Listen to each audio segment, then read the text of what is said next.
Hello student, welcome to YouTube study. आज की इस वीडियो में क्लास 10th फिजिक्स का सारा चैप्टर, जितने भी फिजिक्स में चैप्टर हैं सभी चैप्टर्स का फॉर्मूला इस वीडियो में मिलेगा। यानी कि सभी फॉर्मूला केवल एक वीडियो में मिलेगा, कहीं भी खोजना नहीं है। ये जितने भी मैं फॉर्मूले बताने वाला हूँ सभी आप देख सकते हैं। सभी फॉर्मूला काफी इंपॉर्टेंट है। अगर आप बोर्ड एग्जाम की तैयारी कर रहे हैं तो इस सभी के फॉर्मूले आपको तैयार कर लेना पड़ेगा पहले ही। देखिए, जितने भी आपके न्यूमेरिकल आएंगे बोर्ड एग्जाम में सभी अगर फॉर्मूला तैयार नहीं है, एक एक चीज को फॉर्मूले को कैसे रखना है, क्वेश्चन को फॉर्मूले पर अगर मालूम नहीं तो कैसे रखेंगे। इसलिए आप पहले सभी चैप्टर का फॉर्मूला पहले अच्छे से तैयार कीजिए बोर्ड एग्जाम में अगर अच्छा नंबर लाना है तो। आज की वीडियो को पूरा एंड तक देखते रहिए। मैं एक एक फॉर्मूले पर एक एक क्वेश्चन को समझाऊंगा कि कैसे रखना है। सभी फॉर्मूले काफी इंपॉर्टेंट है। वीडियो को लाइक कर देना। अगर आप इस चैनल पे नए हैं तो चैनल पर जुड़े रहने के लिए सब्सक्राइब करके बेल आइकन प्रेस कर लीजिए। सभी सब्जेक्ट का इंपॉर्टेंट क्वेश्चन आपको यहाँ पर तैयारी कराया जाएगा। और हाँ, अगर आप मेरे टेलीग्राम से जुड़ना चाहते हैं वहां पर आपको पीडीएफ फ्री में सभी सब्जेक्ट का इंपॉर्टेंट हैंड रिटन मिलता है। वीडियो के डिस्क्रिप्शन में टेलीग्राम का लिंक है, वहां पर जाकर तुरंत वहां से जुड़ जाइए। और मेरा सेकंड चैनल है, दूसरा चैनल, उसको सब्सक्राइब कर लीजिएगा, डिस्क्रिप्शन में लिंक दिए हैं। चलिए स्टार्ट करते हैं। सबसे पहले देख सकते हैं चैप्टर वाइज हम आपको फॉर्मूले बताने वाले हैं, यानी कि हर एक चैप्टर का अलग अलग। ठीक है, तो देख सकते हैं प्रकाश प्रवर्तन तथा अपवर्तन। इस चैप्टर से जितने भी मोस्ट इंपॉर्टेंट है सभी ला दिए, कहीं भी एक भी फॉर्मूला आपको खोजना नहीं है। ठीक है, देखिए फर्स्ट नंबर, देखिए इसका मैं वीडियो 2 बार बना चुका हूं। अभी 2 बार बनाया, दोनों बार देख रहे हैं ना, पेन चला दिया हूं लेकिन आवाज नहीं आया, इसलिए फिर तीसरा बार बना रहा हूं। मेहनत बहुत करना पड़ रहा है। आप लोग प्लीज सपोर्ट कीजिए, लाइक कमेंट करके बताइएगा, शेयर भी कर दीजिएगा। ओके, गोलीय दर्पण की फोकस दूरी वक्रता त्रिज्या में संबंध। ठीक है, इस तरीके का एक आपको न्यूमेरिकल आएगा। इसी टाइप से कैसे करेंगे ध्यान से देखिए। गोलीय दर्पण की फोकस दूरी दे देगा और वक्रता त्रिज्या में कह देगा संबंध बताइए। तो इसके लिए फॉर्मूला याद रखिए, F इक्वल टू R/2 होता है। ध्यान से देखिए, F क्या है इसमें, तो फोकस दूरी है। R क्या है, तो वक्रता त्रिज्या, जिसे कैपिटल R से डिनोट करते हैं और बटा में 2, यानी कि 2 या हाफ होती है। तो F इक्वल टू R/2, जैसे कि आपको बोल देगा परीक्षा में एक न्यूमेरिकल दे देगा, कह देगा कि 30 सेंटीमीटर फोकस दूरी, यानी फोकस दूरी नहीं वक्रता त्रिज्या कह देगा 30 सेंटीमीटर वक्रता त्रिज्या का कोई फोकस दूरी ज्ञात कीजिए। तो F इक्वल टू, सूत्र यही लगाएंगे, F इक्वल टू R/2, जो कि 30 सेंटीमीटर हो जाएगा वक्रता त्रिज्या R/2, यानी इससे भाग देंगे तो 15 सेंटीमीटर। ऐसे ही आपको करना है। ठीक है, देखिए मैं पहले से 2-3 वीडियो बनाया हूँ इसका, लेकिन आवाज नहीं है, बहुत मेहनत किया हूँ, देख रहे हैं ना पहले से। अब इसके बाद नेक्स्ट यहाँ पर देख रहे हैं दूसरा फॉर्मूला है, काफी इंपॉर्टेंट फॉर्मूले हैं सभी। देखिए गोलीय दर्पण सूत्र, गोलीय दर्पण सूत्र से एक क्वेश्चन आता है पेपर में। इसका इंग्लिश में होता है फॉर्मूला फॉर स्फेरिकल मिरर। ठीक है, तो ध्यान से देखिए इसमें फॉर्मूला क्या होता है गोलीय दर्पण का, कि 1/f equal to 1/v plus 1/u। अब ध्यान दीजिए कि एक f क्या है इसमें, तो f है फोकस दूरी। ठीक है, और v क्या है, तो ये है प्रतिबिंब की दूरी। कैसे प्रतिबिंब, देखिए पेन है ना, ये पेन का प्रतिबिंब नीचे बन रहा है, परछाई यही है, इसी को v से डिनोट करते हैं, प्रतिबिंब को v से। ठीक है, यहाँ पर लिखे है ना प्रतिबिंब की दूरी। और u क्या है, तो वस्तु की दूरी। जो ये हमारा पेन हो गया तो ये वस्तु हो गया, और इसकी दूरी किससे डिनोट करते हैं, तो u से। ठीक है ना, वस्तु की दूरी को u से। फॉर्मूला याद रखिए कि गोलीय दर्पण का फॉर्मूला क्या होता है, 1/f equal to 1/v plus 1/u। अब ध्यान दीजिए यहाँ पर एक चीज और भी कंप्लीट करा दूं। यहाँ पर देखिए पहले से वीडियो बना दिया हूं ना, यहाँ पर टिक उक लग गया है सब, लेकिन मेहनत दोबारा 3 बार कर रहा हूँ, आप लोग सपोर्ट कीजिए। अवतल दर्पण की दूरी, देखिए अवतल दर्पण में जो दूरी होती है पहले ये याद रखिएगा। अगर ये याद नहीं है आपको तो फॉर्मूला में कैसे मान रखेंगे, गलती कर देंगे फॉर्मूला बनाते समय। इसलिए आप फॉर्मूला को पहले मान को याद रखिए, कहाँ पे माइनस कहाँ पे प्लस रखते हैं। तो वस्तु की दूरी को u से प्रदर्शित करते हैं अवतल दर्पण में, जो कि माइनस में रखते हैं मान। ठीक है, फोकस दूरी जो होता है, फोकस दूरी की f से डिनोट करते हैं, जो कि अवतल में ये भी माइनस रखते हैं। और वस्तु का प्रतिबिंब जो होता है v, ये भी अवतल में माइनस। तो याद रखिए कि अवतल दर्पण में जो दूरियां होती हैं ये सभी माइनस माइनस में रखते हैं। ठीक है, एक चीज तो क्लियर रखिए। उत्तल में चलते हैं, उत्तल ध्यान दीजिए, उत्तल दर्पण की दूरी क्या क्या होती है, तो वस्तु की जो दूरी होती है u, इसमें माइनस होता है। मतलब अवतल में भी और उत्तल में, दोनों दर्पण में वस्तु की दूरी को हमेशा ऋणात्मक रखते हैं। ठीक है, इसके बाद देखिए उत्तल में फोकस दूरी जो होता है f, ये प्लस में रखते हैं, किसमें, प्लस में रखते हैं। इसके बाद देखिए वस्तु का प्रतिबिंब जो होता है, यानी कि वस्तु का प्रतिबिंब उत्तल में ये प्लस होता है। तो उत्तल में 2 चीजें प्लस होता है, यानी कि 2 फोकस दूरी और वस्तु का प्रतिबिंब दोनों प्लस में, अन्यथा सभी माइनस में होते हैं। ठीक है, तो ये क्लियर हो गया आपको, ये जरूरी है न्यूमेरिकल में मान रखते समय। आगे चलते हैं formula number next, third number formula काफी इंपॉर्टेंट है, ध्यान से देखिए यहाँ पर इंपॉर्टेंट फॉर्मूला, गोलीय दर्पण द्वारा रेखीय आवर्धन। देखिए गोलीय दर्पण से रेखीय आवर्धन के लिए फॉर्मूला क्या होता है, आवर्धन को एम से प्रदर्शित करते हैं, मैग्निफिसेंट एम से, जो कि एम इक्वल टू फॉर्मूला होता है एच डैश बटा में एच होता है, क्या होता है, और इक्वल टू इसके बराबर होता है माइनस भी बाई यू।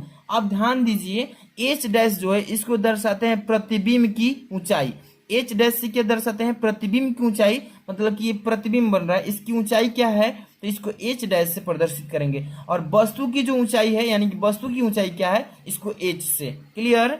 अब देखिए इसका फॉर्मूला होता है माइनस भी बाई यू, माइनस में होता है दर्पण में और लेंस में प्लस होता है, तो वो आगे अभी जानेंगे, ठीक है ना। वही चीज यहाँ पे लिखा हूँ कि एच क्या है, एच प्रतिबिंब की ऊंचाई है, और एच क्या है, तो वस्तु की ऊंचाई है, एच डैश। सभी समझ में आ रहा है ना।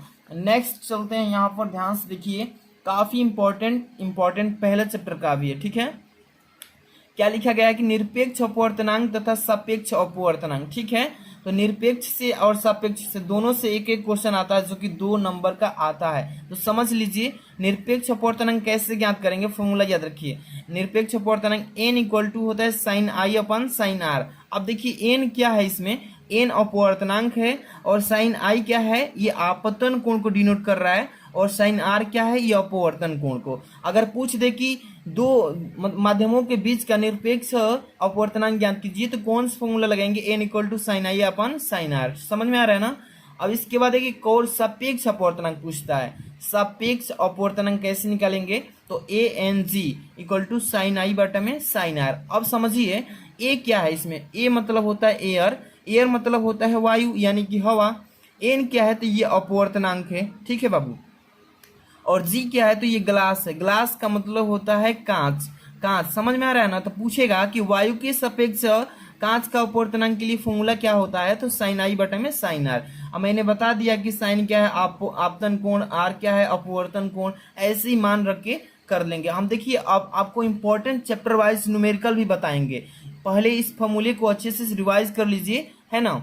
चलिए नेक्स्ट यहाँ पर फॉर्मूला देखते हैं, अपवर्तनांक का प्रकाश की चाल से क्या संबंध होता है। इसका फॉर्मूला पर एक देखिए ध्यान से 2 नंबर का क्वेश्चन आएगा, जरूर आएगा, गारंटी देता हूं कि अपवर्तनांक का प्रकाश की चाल से संबंध में एक फॉर्मूला।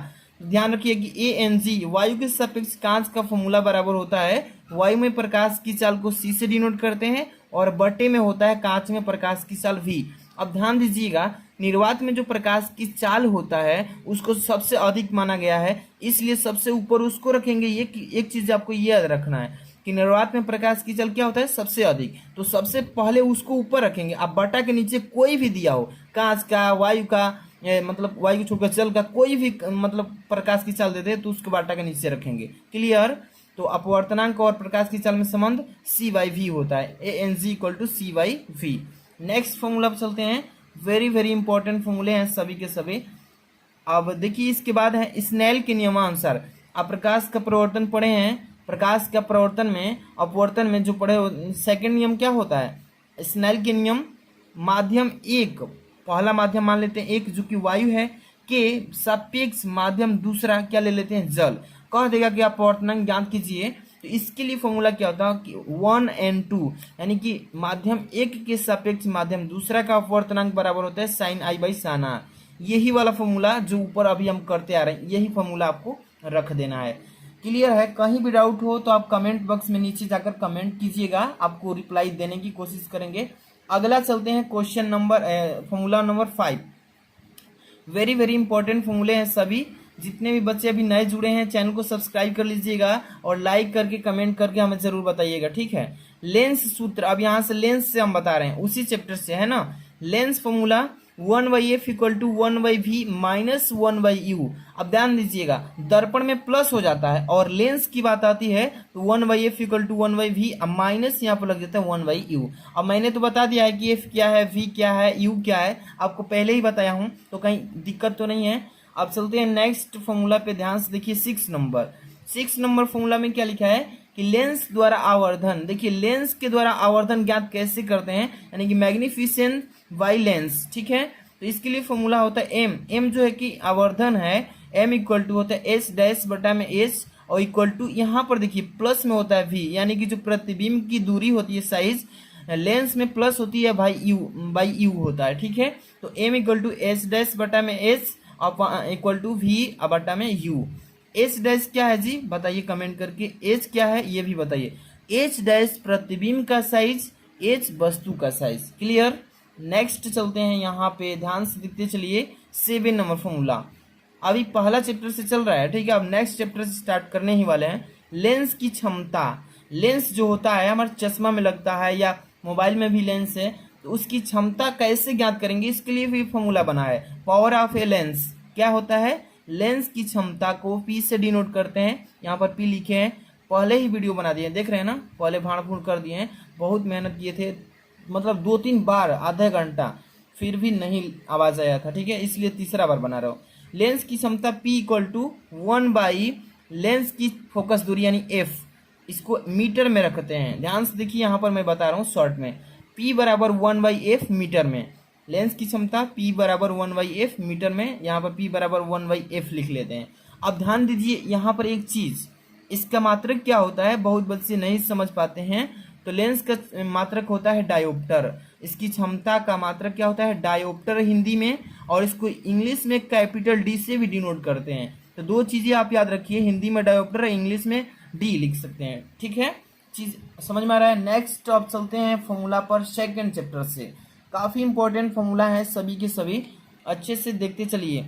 चैप्टर नंबर 2, मानव नेत्र तथा रंग बिरंगा संसार, human eye and colourful world. इस चैप्टर से हम बताने वाले हैं। देखिए इसमें एक ही फॉर्मूला है जो कि इम्पोर्टेंट है, और सभी के सभी इस चैप्टर में पहले चैप्टर से मतलब फॉर्मूले से इंक्लूड है, मतलब जुड़ा हुआ है। अब देखिए फॉर्मूला नंबर 8 इसमें, जो कि इस चैप्टर से यही एक इम्पोर्टेंट फॉर्मूला है।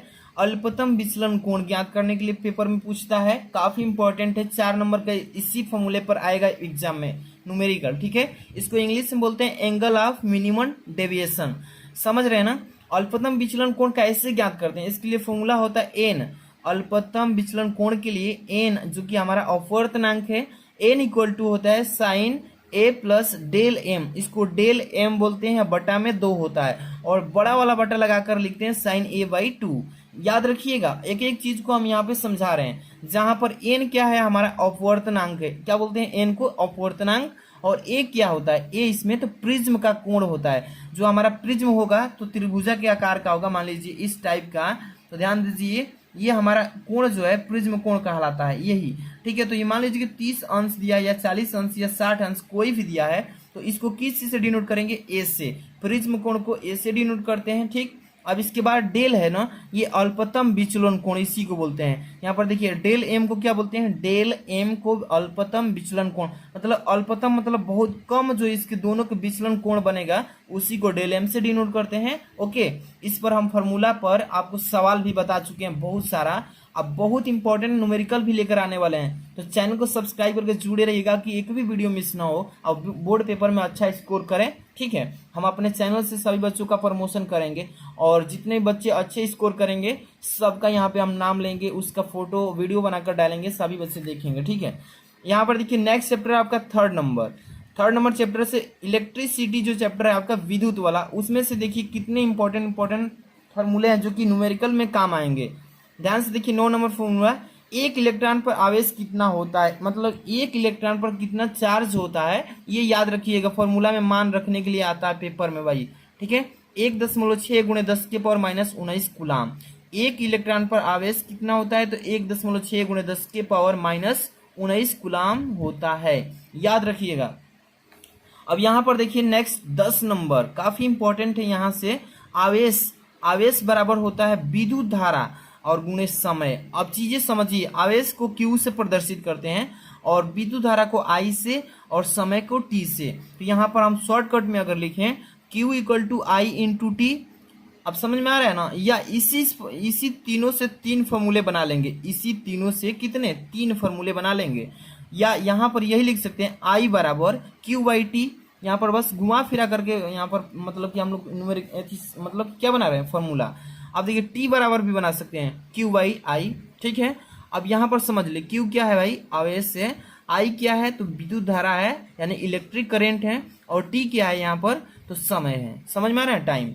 इसके बाद यहाँ पर एक और फॉर्मूला है, इसको याद रखिए। Q बराबर मतलब कि उतना ही के बराबर ये भी होता है, Q equal to n into e होता है। ठीक है, तो Q आवेश हो गया, एन क्या है तो ये इलेक्ट्रॉनों की संख्या, मतलब कितने इलेक्ट्रॉन प्रदर्शित करता है एन, मतलब कि 1000 है या 2000 है या 500 या 2 या 4, तो ये इलेक्ट्रॉनों को प्रदर्शित करता है, इलेक्ट्रॉनों की संख्या को तो एन से प्रदर्शित करते हैं।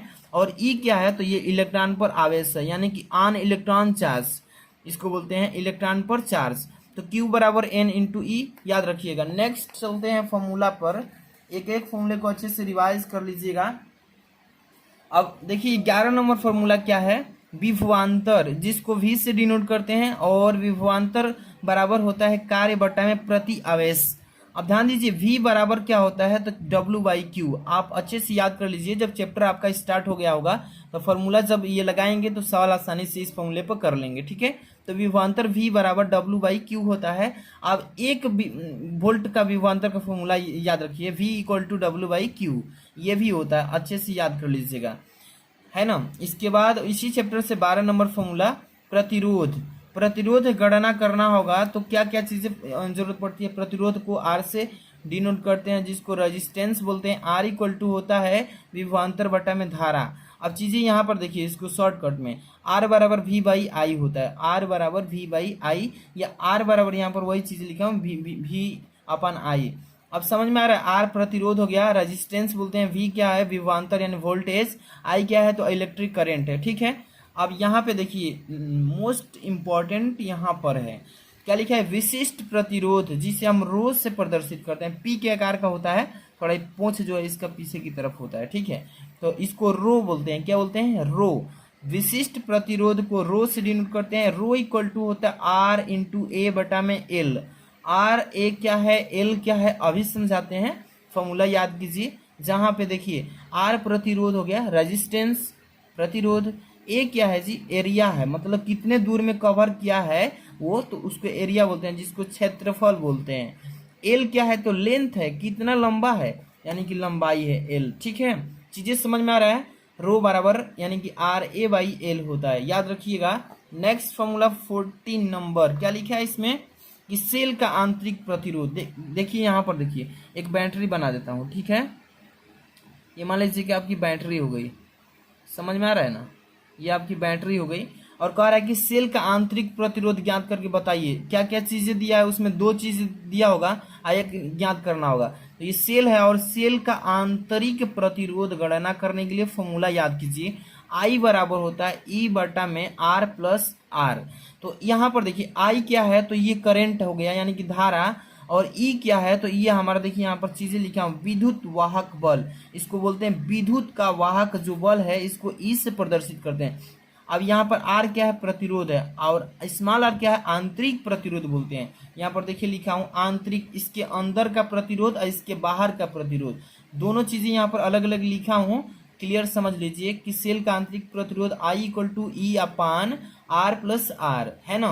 तो R प्लस R को कैपिटल R स्मॉल r से कहकर लिखना है। इसके बाद नेक्स्ट पर चलते हैं, काफी इंपॉर्टेंट यहाँ पर फॉर्मूले हैं बोर्ड एग्जाम की दृष्टि से। सबसे पहले आप श्रेणी क्रम में संयोजन, ध्यान दीजिएगा, प्रतिरोध का श्रेणी क्रम में कैसे करते हैं, इसके लिए पूछ देगा पेपर में, सवाल दे देगा, कह देगा कि इन सभी प्रतिरोधों का श्रेणी क्रम में संयोजन करके बताइए। तो आपको फॉर्मूला याद होगा तभी कर पाएंगे। तो इसके लिए श्रेणी क्रम में संयोजन कैसे करते हैं प्रतिरोध का, इसके लिए फॉर्मूला होता है R बराबर, चीजें अच्छे से समझिए, R बराबर होता है R1 plus R2 plus R3 plus dot dot मतलब Rn तक, अनंत तक जितने भी प्रतिरोध दिया होगा इसी बेस पर, इसी फॉर्मूले पर रख के हल करना होगा। ठीक है, जैसे कि एग्जांपल के थ्रू यहाँ पे मैं ले लेता हूँ, ए और बी के बीच कितने प्रतिरोध जोड़ दिया है, R1 R2 R3 R4। ठीक है, ये प्रतिरोध जोड़ा है इन सीरीज में, तो ये कौन सा सीरीज में जोड़ा है, इस तरीके से जब जोड़ देगा ना तो इसको बोलते हैं श्रेणी क्रम। लाइन बाय लाइन करके जोड़ेगा तो श्रेणी क्रम बोलेंगे, है ना। अभी समांतर क्रम भी समझा रहे हैं, तो इसको R1 बोलेंगे, इसको R2, इसको R3, इसको R4, जितना दिया होगा इसी फॉर्मूले पर रखेंगे। कह देगा कि इसका संयोजन कीजिए, तो इसका संयोजन कैसे करेंगे, R बराबर सूत्र के अनुसार रखिए, R1 का मान कितना है 2, R2 का मान 3, R3 का मान 5, R4 का मान 8। जोड़िए, 2 3 5 5 5 8 5 5 10 10 8 18। श्रेणी क्रम का मान कितना आ गया 18 ओम। इसका मात्रक होता है ओम, ओम का प्रतीक है ओम ऐसे भी लिखते हैं, ठीक है, चीजें समझते चलिए। इस तरीके से श्रेणी क्रम का फॉर्मूला का यूज करना है न्यूमेरिकल करते टाइम, ठीक है। अब यहाँ पर एक और पूछ देगा सवाल, कह देगा कि समांतर क्रम का संयोजन कीजिए, किसका, प्रतिरोधों का समांतर क्रम में संयोजन कीजिए। तो इसका फॉर्मूला होता है 1/r equal to 1/r1 plus 1/r2 plus 1/r3 plus dot dot dot करके 1/rn। एन क्या है, तो ये अनंत तक, मतलब कि यहाँ पर इन्फिनिटिव जितने भी प्रतिरोध दिया हो उतने को इसी बेस में हम लोग ऐड करके सॉल्यूशन निकालेंगे। यहाँ पर देखिए मैं एक यहाँ पर एग्जांपल ले लेता हूँ, ठीक है, आपको समझाने के लिए। ए और बी दो बिंदुओं के बीच, मतलब दो स्थानों के बीच कितने प्रतिरोध को जोड़ा है, और कह देगा कि समांतर क्रम में इसका संयोजन कीजिए। तो ये मान लीजिए कि ऊपर वाली लाइन जो है R1 का सीरीज है, नीचे बीच में जो R2 का सीरीज, और नीचे जो दिया है R3 का सीरीज दिया है। कह देगा कि समांतर क्रम में संयोजन कीजिए। तो समांतर क्रम में ऐसे ही, ठीक है, ऐसा ही फिगर इसका होता है समांतर क्रम का। तो कैसे फॉर्मूला 1/r बराबर यही फॉर्मूले पर रखेंगे। R1 का मान 2 दिया है, R2 का मान 5, R3 का मान 3। तो चलिए 1/r1 पर रखिए, 1/r1, R1 का मान 1/2 दिया है, R2 का मान 1/5 दिया है, प्लस R3 का 1/3, ठीक है। अब इसको जोड़ लीजिएगा, आप भिन्न पर के सिंपल जोड़ घटाना तो सीखे ही हैं, यहाँ से जोड़ लीजिएगा। R का मान सीधे क्रॉस मल्टीप्लाई करके निकाल लीजिएगा। इसी तरीके से समांतर क्रम का निकालते हैं। अगला देखिए 17 नंबर इंपॉर्टेंट, ऊष्मा हीट निकालने के लिए एक फॉर्मूला पूछ देगा कि आपसे कि धारा इतना दिया है, समय इतना दिया है, इतना जूल कार्य कर रहा है, तो कितना ऊष्मा खपत होगा। तो इसके लिए फॉर्मूला याद रखिए, ऊष्मा बराबर हीट बराबर I² into R into t by जू, मतलब जूल जे, ठीक है। याद रखिए कि I² into R into T बटा में क्या होता है जूल, यानी कि जे। याद रखिए हीट H बराबर I² into R into t by J. I क्या है इसमें, तो धारा है, आर क्या है, प्रतिरोध है, टी क्या है, तो समय है, जे क्या है, तो जूल है, ठीक है, ऊर्जा है ना। अब यहाँ पर देखिए 18 नंबर शक्ति पूछ देगा कि किसी चीज की शक्ति बताइए, पी बराबर V² बटा में आर। मतलब जब क्वेश्चन आप पढ़ेंगे ना तभी आप बैठा पाएंगे, लेकिन आप याद रखिए फॉर्मूला में इस वीडियो में बता रहा हूँ, ठीक है। P इक्वल टू V² बटा में आर, इसका यूज भी बताएंगे न्यूमेरिकल करा करके एक एक फॉर्मूला का। अभी इसमें फॉर्मूले याद कीजिए। नेक्स्ट अब देखिए आपका लास्ट चैप्टर है ये, कौन सा, तो विद्युत धारा के चुंबकीय प्रभाव। इसी यहीं तक बस फॉर्मूले हैं, इसके बाद फॉर्मूला नहीं है, बस थ्योरेटिकल चैप्टर है सब। 19 नंबर चुंबकीय बल।